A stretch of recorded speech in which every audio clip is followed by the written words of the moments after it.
hice yo tenía los Porque datos. ese muy poquito son las casas de fundición. Sí, sí, la cantidad de casas de fundición son millares, miles de personas que frecuentan las casas. Sí, por eso, pero el número de casas de fundición debería ser... No, son cuatro, pero es suficiente para las grandes regiones, ¿no? Están cerca de las regiones productoras. Y después tienen también datos después de 1809 para toda Capitanía, son más de 60 casas de cambio de moneda por oro, ¿no? Entonces es posible ver dónde está la producción, en qué capacidad de acumulación, como en la tasa de ahorro, es posible ver, pero no me aventuré por esta pasada en 1808. Me gusta el periodo colonial. Pues, no sé si contesto, pero sí. Bueno, una de las cosas que me trae es el problema. Yo tengo una pregunta. Bueno, creo que la parte más fascinante en la historia del oro es todo el recorrido antes que llegue a la Casa de la Moneda, ¿cierto? Y llega a la Casa de la Moneda y se trae el quinto primero porque la propiedad pertenece a la corona, y en segundo lugar el señoriaje es efectivamente una fuente de ingresos. Pero esta historia de que el oro es dinero en su punto de producción, pero no solamente el dinero, es una mercancía. Sí. El dinero es una mercancía, y si bien la batea puede ser todo lo rústica que se quiere, eso tiene costo. Y no sé si se ha averiguado el costo de producirlo. Porque aquí el problema es quién fija el valor del oro. Por cierto, las autoridades.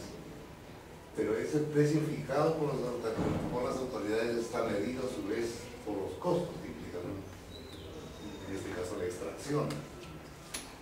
Y eso es una variable muy importante, porque el cotejo entre el oro y, digamos, las reses, la carne o lo que fuera, es un cotejo regulado, porque es un problema de enfrentamiento de costos diferentes en los mercados regionales. Y bueno, yo quisiera escuchar los comentarios ahí, porque luego viene la otra cosa también. Un comentario. En los productos mineros, el precio no es igual al costo de producción más la ganancia. Hay una renta minera. ¿Ah? Sí, en este caso se llama renta minera o renta petrolera. Por eso es que permite que el precio del producto sea muchas veces mayor que el costo de producción más la ganancia normal que obtienen otros sectores. Entonces, en el caso del oro, el caso de los más primitivos, el costo era el costo de producción de la fuerza laboral. Si eran esclavos, realmente era la alimentación. Es lo que era un problema de control enormemente grande, de control de polvo de oro. Digamos, los dueños no podían controlar fácilmente lo que producían sus estados. Ah, sí. Ahí sí. No, que además el otro problema, que es igualmente fascinante a propósito de lo que Gabriel señala, es que ¿cómo funciona la renta minera? No es renta Es complicado la minería, es más complicado la minería. El único texto que yo conozco sobre esto es el texto de Einaudi, ¿no? Gran patriarca de la teoría minera. Pero es para los Andes, ¿sabe cuánto salía y cuánto circulaba? Pero todo lo demás es un enorme agujero.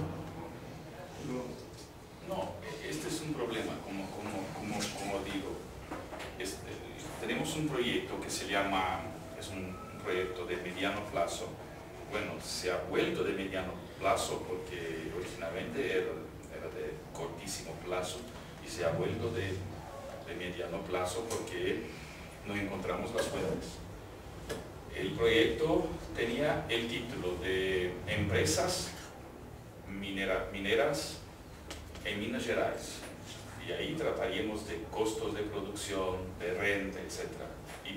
Y el problema es que no tenemos documentos, o no encontramos todavía documentos de estas empresas, ¿no? Porque los datos que tenemos no son de, pues, lo que llamo empresas mineras son sociedades entre personas que se ponen a minerar, y es muy difícil encontrar estos, porque son inventarios, ¿no? Pero por los inventarios, etc. La otra pregunta que hacemos, ¿estamos hablando de minas o estamos hablando del Brasil? De minas. Entonces, bueno, de calidad así Mato Grosso también. Para que ocurra lo que estás diciendo que ocurrió, y por favor no estoy dudando,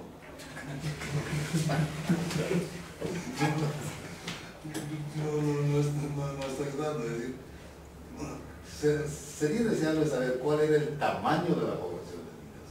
Sí. Para saber cuánta moneda, oro hay ahí. Porque por otra parte tú nos dices que el oro de la producción estaba monopolizada por 4 o 5 familias. Entonces, ¿cómo se rompe ese monopolio para permitir efectivamente la dispersión del oro como moneda para que termine irrigando y creando una real economía monetaria? Sí. No, bueno, no sé si dejo claro que hay dos sectores, como dejo claro aquí. El sector, bueno, trabajo con la categoría de modo de producción, no me arrojen piedras, por favor. Entonces hay dos modos de producción. El modo de producción esclavista colonial. Este sí es el sector que detiene la casi totalidad de la circulación, la casi totalidad. Y que produce mercancía, ¿no? Mercancías, porque hay actividades distintas en este modo de producción, que es la base es esclavista, pero hay, por ejemplo, una hacienda que produce maíz, especializada en maíz y frijol, otra, una hacienda ganadera, otra que produce cachaza, otra que produce azúcar, etc. Y las empresas mineras, que son esclavistas, ¿no? Y que participan plenamente de la circulación monetaria. Pero hay otro modo de producción en que vive la mayor parte de la población, que llamo del modo de producción campesino, porque la lógica de producción es otra. La lógica es producir lo necesario para el sustento de la unidad familiar, ¿no? Bueno, lo que pasa es que esa gente lucha para no irse al mercado. Esta es la lógica campesina. El problema es que no es posible huir del mercado, ¿no? En algún momento hay que irse al mercado, porque la ropa que se produce en minas no es suficiente para todos, entonces hay que comprar ropas importadas. Y los instrumentos de trabajo también son de hierro, entonces hay que irse al mercado para sustituir sus azadas y todo, ¿no? Entonces, pero es un sector pequeño, entonces ahí sí esta economía, vamos a decir, natural, ¿no? Pero hay que tener muy claramente esta distinción entre estos dos modos de producción que viven. A ver, sin ánimo de fastidiar. Para que haya una economía realmente monetaria, llamable monetaria, esto supone efectivamente que la canasta de consumo, y en este caso uno muy difícilmente puede ver cómo la canasta de consumo de los esclavos, esa canasta de consumo pasa todo por el mercado. Pero ¿sabes que sí se puede? No, pero porque por otra parte lo que sabemos en otros contextos es que ese esclavo no era 100% esclavo, ¿verdad? Tenía efectivamente una pequeña finquita y un chalet para que los costos de reposición de la fuerza de trabajo estuviera asumido por la misma familia, entonces era una descarga, porque de otro modo efectivamente eso hubiera sido un costo para el amo. Ahora, el problema es que no sé si se ha averiguado cuál es el costo de oportunidad de la tierra. Sí, efectivamente es favorable para el hacendado transferir estas parcelas, o más bien retenerlas, para así, sobre todo en una economía muy exportadora, para el mercado internacional seguir ganando.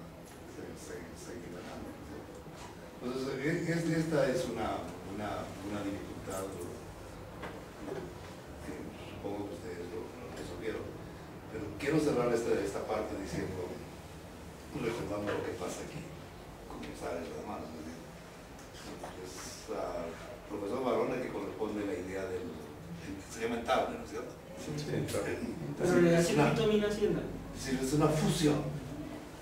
Es una fusión entre el sector minero por una parte y el sector agrario, en manos de una misma autoridad, de tal manera que los insumos, tanto los insumos productivos como los insumos de consumo, el minero lo puede obtener de su hacienda y de esa manera esquiva el mercado. Y por eso mismo entonces era muy difícil que el oro incluso en polvo, pudiera operar efectivamente como moneda. Primero porque, como dice Antwiman, hubiera sido necesario que cada comprador o cada vendedor tuviera una romana ahí para pesar. Y a lo mejor las romanas eran de... No la pequeña balanza, tampoco romana, no pensaban el oro por arroz. Habría que hacer la historia de la romana, los aficionados a la historia de la cultura. Pero asumamos que resuelvan el problema del peso. Está el problema de la ley. Es muy difícil efectivamente que un mazamorrero, a lo mejor soy tan prejuiciado, sea un experto en determinar cuál es la ley de esa. Entonces, contrariamente a lo que la Salud señala para los Andes, el proceso de monetización de la renta de la encomienda por el costo de propiedad de cada campesino era cero, tenía sus parcelas, por consiguiente no tenía ninguna obligación de ir a trabajar como arbitrario. Y la única alternativa viable era efectivamente obligarles a pagar el tributo en moneda y por tanto ir allá. Entonces acá en el caso de Nueva Granada existía más bien un proceso de naturalización de la renta, y para la población nativa y para los caciques o los encomenderos o los corregidores era extremadamente conveniente mantener lo que acá se llama la demora de mantas. El manto y un gallino. Primero porque el insumo para las mantas era relativamente abundante, estaban los algodonales, estaban las ovejas. Y para el hacendado era muy conveniente porque de esa manera él no tenía que pagar el quinto que hubiera tenido que hacer si recibía la demora, es decir, el tributo de moneda. Pero ni siquiera en su dimensión más forzada, que es el tributo de una articulación de una economía y una economía natural, entre comillas monetaria, entre comillas, la moneda siempre ha. Pero es por esto que tengo realmente muchísimo interés que vayan a tu país estudiantes colombianos. No porque sean mejores, sino por los puntos, las preguntas van a ser distintas. Sí. Porque es un universo, creo, distinto. Pues sabes, no tenemos estas balanzas, no estas balanzas. No, damos más. Son detalles. Bueno, yo me guardaría para la discusión anterior, pero no puedo evitar plantear problemas de corte distinto, ¿verdad? Yo creo que habría que situar bien la discusión, porque si no, entonces lo casuístico nos rebasa, ¿no? Un aspecto que tiene que ver, un aspecto institucional fundamental que tiene que ver con fijar el rango, digamos, de convertibilidad de la plata no monedada, es el primer paso a desempeñar, ¿no? En el caso de los estados serios, como el español, ¿no?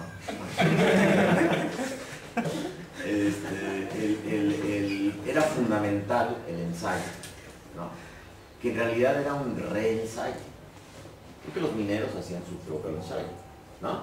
Entonces había una varianza en la ley que era, digamos, entre 11 y 12 dineros, etc. Sin embargo, esa varianza daba enormes beneficios a los mineros antes de pasar por el ensayo. Y hacia 1783 la intención de la corona era establecer, digamos, un rango más fijo, porque justamente la circulación previa estaba representando un problema de defraudación en la circulación, ¿no? Entonces, ahí hay intervención estatal. Una intervención que va a dar, paradójicamente, a mi modo de ver, certidumbre a los tratantes, antes que al monarca. Al monarca lo que le va a interesar es evitar que vaya plata circulando sin ensayo, ¿no? Pero siguió circulando sin ensayo. Sin embargo, lo que los historiadores podemos hacer es reconstruir el volumen y la calidad metálica de la plata no amonedada a partir de los libros de ensayo. Bueno, pero entonces ya tenemos la franja sobre la cual se va a mover la negociación, ¿no?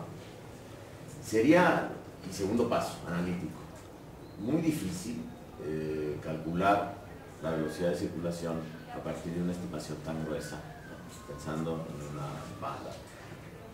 Pero si quizá accedemos a la contabilidad de mineros y comerciantes, entonces podemos estimar eso. Ahora, es conjeturable que la velocidad de circulación de la barra es mucho menor a la circulación de la moneda. Sentido común, ¿no? Es decir, los pagos que se hacían en barra eran una cantidad de moneda. Entonces, la plata circula no físicamente, ¿no? Sino como unidad de cuenta. Pero va a liquidarse esa cuenta en la plata en barra, ¿no es cierto? Entonces, el cálculo posible de la velocidad de circulación de la plata preamonedada, que es un problema que la teoría cuantitativa no ve, ¿no? Que parte del supuesto de que esa velocidad de circulación tiene que ser a partir de la moneda. Entonces, hay una peculiaridad en Hispanoamérica que es un tópico de investigación verdaderamente interesante, que es ver cómo se articula una economía de mercado con metales antes de la moneda, ¿no? Y creo que es parte de la explicación de una restricción institucional que puso la corona para tener control sobre la producción, que incrementó enormemente los costos de transacción de la plata antes de que fuera moneda, y es la centralización monetaria, ¿no? Entonces, yo creo que si combinamos un poco las visiones entre restricciones institucionales, ¿no? Y paliativos, si consideramos que el ensayo institucionalizado es un paliativo que va a dar certidumbre a compradores y vendedores, entonces hay un juego entre agentes, actores institucionales que está presionando, porque los 783 es resultado de las múltiples quejas de los mineros y la necesidad de contar con leyes más o menos estables. Y yo creo que para la corona el punto el punto de transacción era bueno, tenemos que hacerlo porque si no vamos a perder más control sobre la fase de amoneración. Es un reconocimiento implícito de que hay un mercado activo, dinámico de circulación premonetaria. Entonces, si me expliqué bien, la búsqueda no la vamos a alcanzar por las incisivas preguntas del profesor Bonilla, ¿no? Que nos ponen aprietos a los dos, no las vamos a resolver a partir de la documentación que hoy día tenemos, sino de una nueva combinación, de un análisis micro de la contabilidad, ¿no? Sí. De comerciantes mineros, sí. Y de un análisis macro, que es la estimación del ingreso per cápita recurrente, ¿no? A sectores sociales pueden ser satisfechos con esa parte de la circulación monetaria.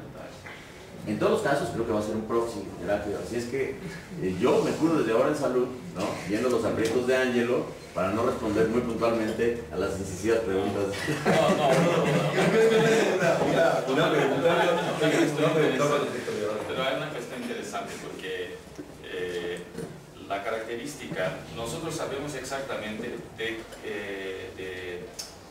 el tiempo que lleva para el oro salir. Hay un momento en que el oro, hay una fecha muy precisa para el oro salir de Brasil el día 16 de junio, cuando sale la flota, ¿no? Entonces, porque hay una sensación de zafra, se dice, de cosecha, como de zafra. Existe la zafra del oro, porque la minería se da en un periodo muy preciso, que son las aguas, de las aguas. Entonces la gente acumula delitos a lo largo del año y quita esos pagos en una fecha muy precisa, ¿no? Entonces es una cuenta semestral o anual, ¿no? Entonces este libro de contabilidad nos da exactamente las fechas precisas de compra y las fechas de pago, ¿no? Entonces tal vez no sé si sea un indicativo, pero es como el análisis hay que ser micro, como dice Iván. En el caso yo no creo que sea nada. Yo tengo una... O el agua es permanente. No, dependiendo de la, por ejemplo, es que está cítara y novita. El problema de cítara es permanente por el atrato, digamos, el atrato hace el novita sí es estacional. ¿El atrato? Y lo mismo en Antioquia es estacional. Yo tengo otra pregunta que tiene que ver con la parte final y cuyo comentario tuyo creo que podría cerrar esta round. Así definido. Para mí que soy un frimaniano convicto y confeso. Pruebas aparte, ¿no? Esta afirmación tuya, que la producción del oro va hasta el cielo, que por otra parte los precios caen y viceversa. Bueno, esto significa o que no existe una relación entre moneda y precios, o que esa relación está por la deriva, en todo caso es una relación inversa a lo que la teoría dice. Ahora, a mí me interesa lo primero. Si no existe una articulación entre moneda y producción, por consiguiente, esta idea de una economía monetaria no se sostiene. ¿Cómo sería esto? ¿Cómo sería esta economía impermeable a... Bueno, no impermeable, se dice que es al revés. ¿Cuál es la mecánica de eso? Mira, y ahí llegamos a una propuesta de teoría monetaria. No, para mí está claro, porque si hay producción de oro, o sea, producción de moneda en ascensión y los precios bajan, ¿qué significa? Una mayor capacidad de abastecimiento de la agricultura. Por eso, por lo mismo, es decir, quiero situar mi pregunta. Pero la producción de oro es concentrada. No, justamente a eso voy. Si la tesis de Romano de una economía natural se basa en un hecho absolutamente aislado, como siguiente poco científico. Él constató en sus aventuras juveniles en Chile que los precios no se movían, era una línea horizontal. Sí, lo dice. Entonces, el precio promedio es una línea horizontal, por consiguiente, absolutamente impermeable a las fluctuaciones de la moneda. Esto es yo creo que tú vas mucho más lejos. Tú propones efectivamente una correlación, pero una correlación exactamente inversa a lo que uno pudiera esperar. No todo el tiempo, porque en el momento en que ocurre una baja de producción, los precios también acompañan la baja, porque ahí hay una crisis de producción, como es un problema de oferta, ¿no? Disminuye bueno, yo tengo mucha demanda y no hay la capacidad de consumo, entonces los precios no bajan también, pero en una situación de crisis. Yo no sé si yo veo como un problema lo que presentas, que no he pensado. Sí, digamos, el problema ahí es que cuando hay una deflación tan pronunciada como el profesor Carrara, no sé si me expliqué, porque me parece que está el gráfico del lado, el problema del tiempo de estabilización de los precios. Los precios bajan hasta un nivel y después se estabiliza. Perfecto, Heráclito. No sé si está, porque aquí en el libro está claro, porque los precios caen en los primeros 20 años para después estabilizarse a bajo nivel. Y ahí sí, la producción sube, pero los precios se mantienen una relación. Bueno, los precios de géneros importados siguen la fluctuación europea, y los precios internos siguen, bueno, malas y buenas cosechas, etc. No, yo leí eso en el libro, creo que las evidencias son conclusivas. El problema es no la evidencia. Quisiera contigo saber cuál es el argumento que explica eso. Ah, sí. Bueno, no tengo el argumento. No sé, para mí está el argumento de la mejor capacidad de abasto y una estabilización a bajo nivel. Porque los precios comparados con los de otras capitanías me muestran que el costo de vida en Minas Gerais es más bajo que en Río de Janeiro, Bahía, Pernambuco, etc. Porque hay una agricultura más dinámica en Minas Gerais, una mayor producción de maíz, de frijol, etc. ¿No? Sí, digamos que la gráfica que el profesor puso parecía que hubiera sido secular. No es un... Sí, no. Claro, sí. Pareciera Es que estoy con la gráfica. Sí, uy, no, una deflación todo el ciclo. No. Es una tendencia de 20 años y después una estabilización a bajo nivel.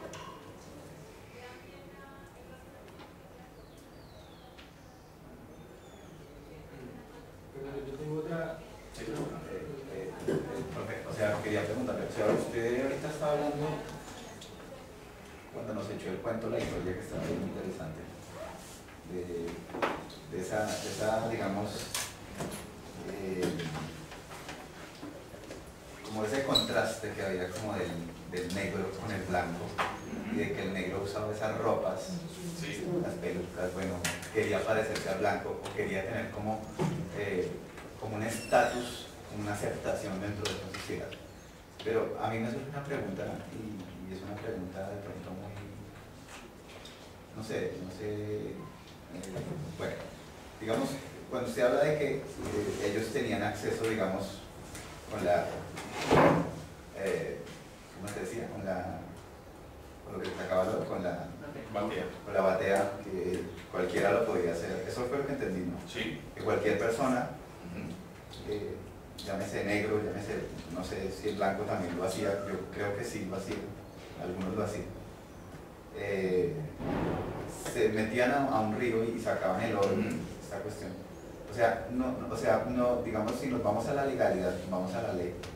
O sea, eso no estaba regulado, o sea, sí estaba regulado, o sea, digamos, había alguna prohibición. El domingo es libre. El domingo es libre para los esclavos. Sí. Hacen lo que quieren.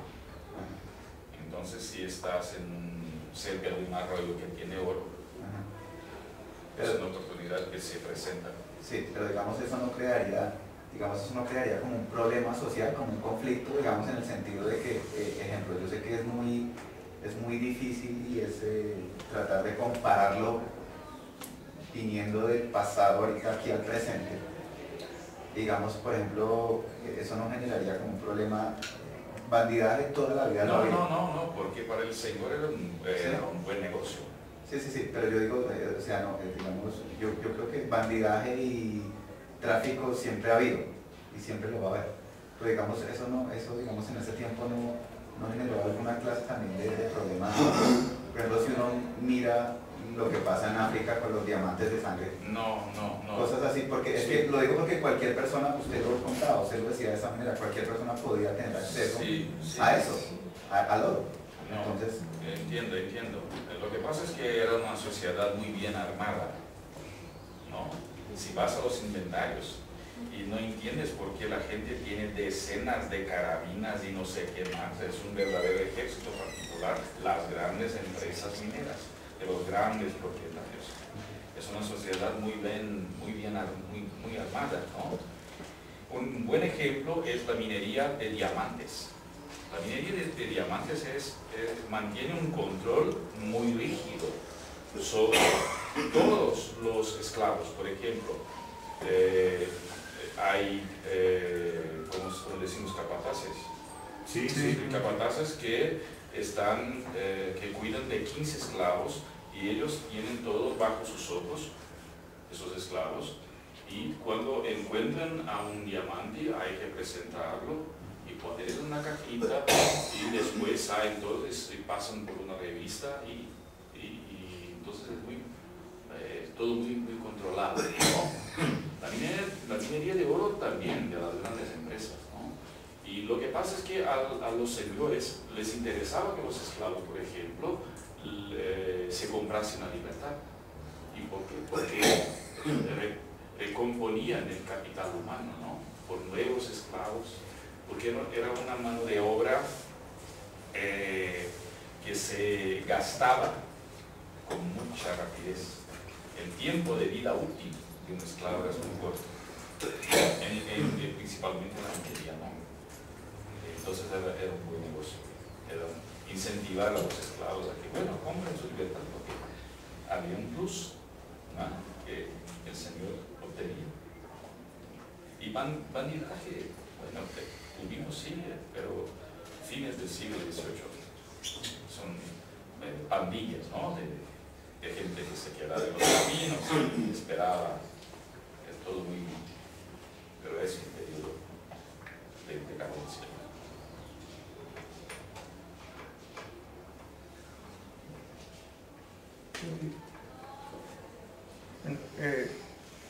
Mi pregunta iba con relación a si se ha establecido, se ha tratado de establecer una relación entre los objetos que cumplían funciones monetarias antes del auge en la minería y el oro, y entre las instituciones que respaldaban a esos objetos y las instituciones que entraban a respaldar al oro como objeto de no, claro. Este es el volumen del mi Real Hacienda, cuando discuto la cuestión de la moneda o de la escasez de moneda en la economía colonial de Brasil a lo largo del siglo XVII. De hecho, hay escasez, porque la característica de la economía es de monocultura,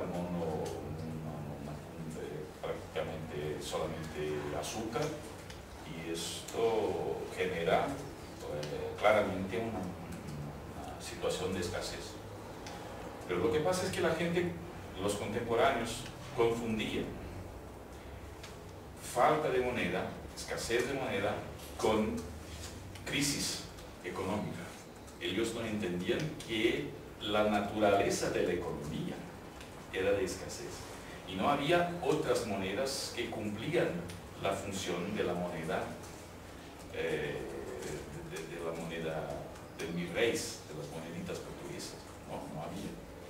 Claro, el problema es que no conocemos bien el siglo XVII porque las fuentes no son tan abundantes como las que tenemos para el siglo XVIII.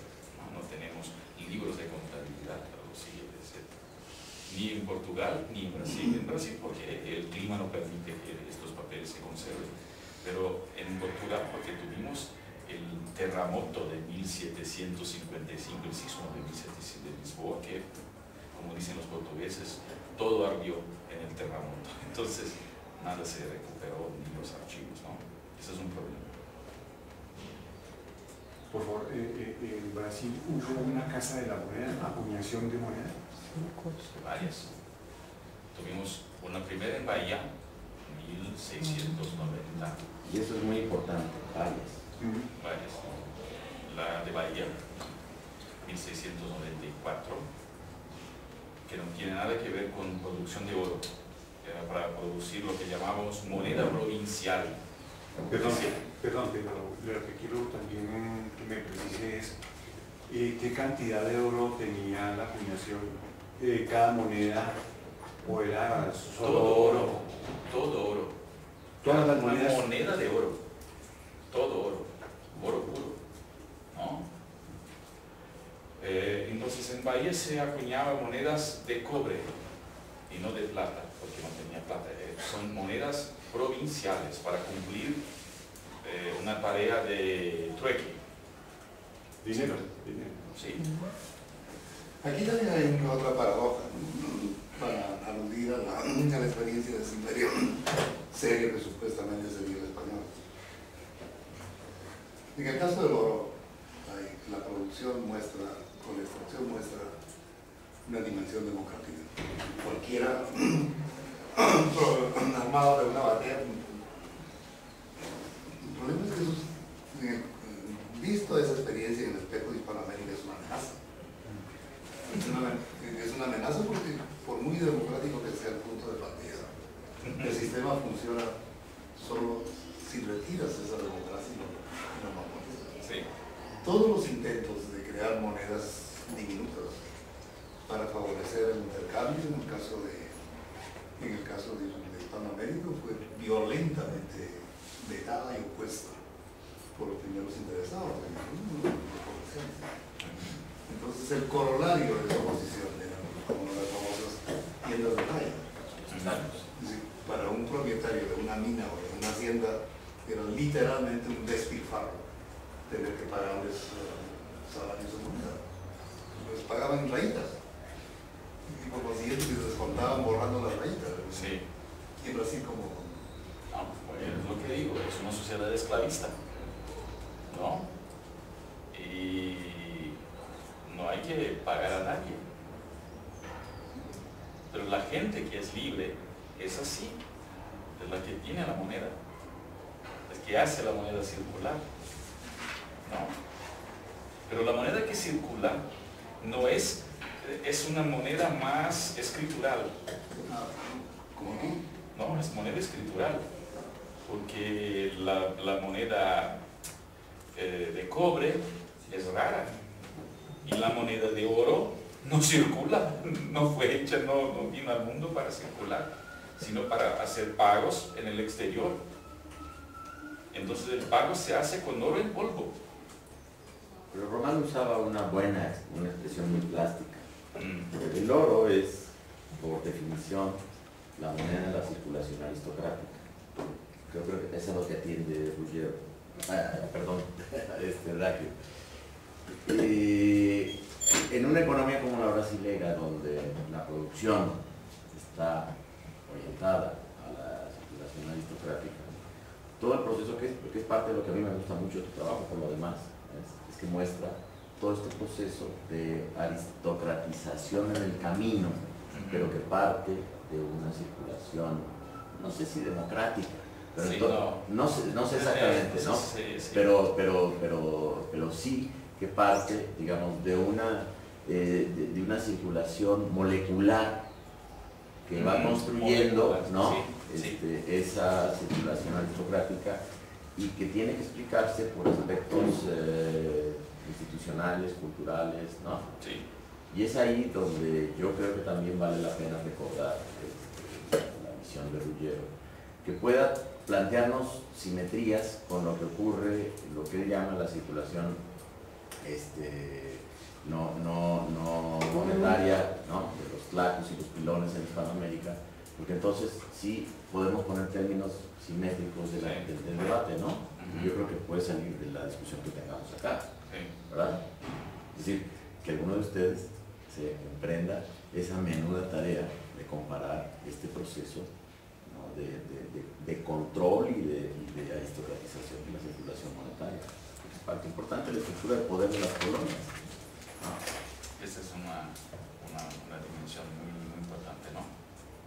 A mí me interesa ahora, son de estas tienditas, saber quién es la clientela, quiénes son los clientes de estas, sí, que son, porque lo que encuentro son esclavos o ex esclavos o libertos que van a comprar tabaco, cachaza, carne, etcétera, porque son muchos libros. Entonces, saber quiénes son estas personas Y bueno, como tenemos muy buena documentación, es posible encontrarles en diferentes documentos, ¿no? Entonces, por ejemplo, este caso de esta Quiteria, en algún momento esta señora dejó huellas en otro lugar. Vamos a encontrarlo, no sé, ¿no? Y probablemente en la cama de algún minero. ¿No? Qué malo. No, claro. Sí, claro. Eso es capilaridad social. Sí. Profesor, Te doy un ejemplo. Profesor, los indios no eran utilizados los indios no eran utilizados en...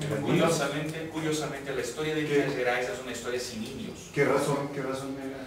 Ya no tenía más, ya se fueron todos exterminados como esclavos en el siglo XVII. ¿Sí? Porque en Minas tenemos un río muy grande que se llama Río San Francisco. En donde vivía la mayor parte de la población indígena. A lo largo del siglo XVII, los que hacían la caza a los indios tomaban estos indios y los llevaban a las regiones productoras de azúcar como esclavos. Entonces, cuando llega la minería, ya no existe, ya no está. Otra preguntita. La cachaza, ¿cuál era el principal ingrediente para la caña? Es una bebida como el ron. Es como el ron, pero no es hecha de... El ron es de melado, ¿no? La caña no se hace melado para hacer cachaza. Se hace directamente del jugo de la caña, se pone para fermentar y de ahí se hace la destilación en directo. Por ello muy fuerte. ¿Muy fuerte? Cachaza de cabeza, 40 grados, 44, y he visto de 50, 50 grados. Sí, si quieres. Bueno, creo que...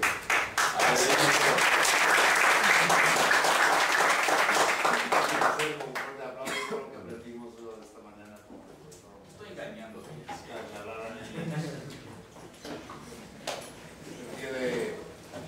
Entonces el día de mañana, en la mañana. No, por la tarde. Por la tarde. Sí, yo por la tarde. Si nos volvemos a ver, por favor, a las 3 para escuchar la experiencia de México. Sí.